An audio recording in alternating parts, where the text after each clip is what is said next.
J'ai roulé sur une autoroute sans savoir qu'elle était payante et j'ai reçu une amende.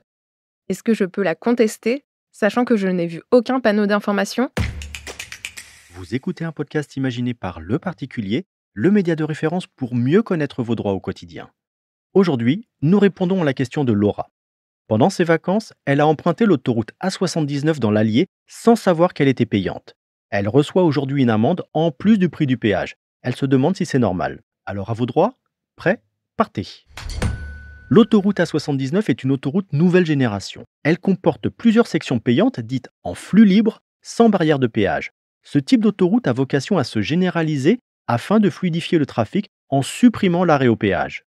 Les barrières physiques sont remplacées par des portiques équipés de caméras infrarouges qui identifient les plaques d'immatriculation ou les badges de télépéage, le type de véhicule et déclenchent automatiquement la facturation. Comment s'effectue le paiement? 4 solutions s'offrent à vous pour régler votre passage. Avec un badge de télépéage, vous n'avez rien à faire, vos trajets sont réglés automatiquement. Sinon, vous pouvez enregistrer votre plaque d'immatriculation sur le site internet du concessionnaire de l'autoroute et vos trajets seront prélevés automatiquement chaque semaine.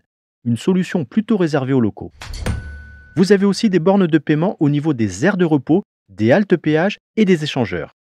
Enfin, vous pouvez payer directement sur le site du concessionnaire dans les 72 heures qui suivent votre passage, c'est-à-dire dans les 3 jours.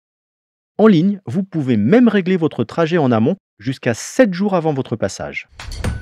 J'ai reçu un avis de paiement me réclamant le prix du péage, plus 90 € d'amende. Mais la classe du véhicule indiqué est erronée. On me facture la classe 2, alors que j'ai juste une petite voiture avec un coffre de toit. Est-ce que je peux contester? Oui, Laura. D'une part, vous auriez dû recevoir un avis de paiement avec la possibilité de payer une amende forfaitaire pour un montant minoré à 10 euros. Vous pouvez aussi revenir sur l'erreur de classification de votre véhicule et donc contester le prix du péage. La classe 2 correspond au véhicule intermédiaire dont la hauteur est comprise entre 2 et 3 mètres, alors que votre véhicule appartient à la classe 1, celle des véhicules légers. Vous avez 2 mois pour contester l'avis de paiement en joignant les justificatifs correspondant à votre situation.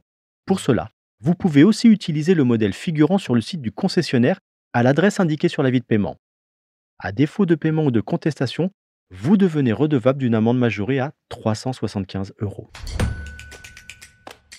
Je suis Arnaud Saugera, journaliste au particulier. Merci d'avoir écouté cet épisode. Si ce podcast vous intéresse, vous pouvez également retrouver toute l'actualité patrimoniale sur notre site leparticulier.lefigaro.fr.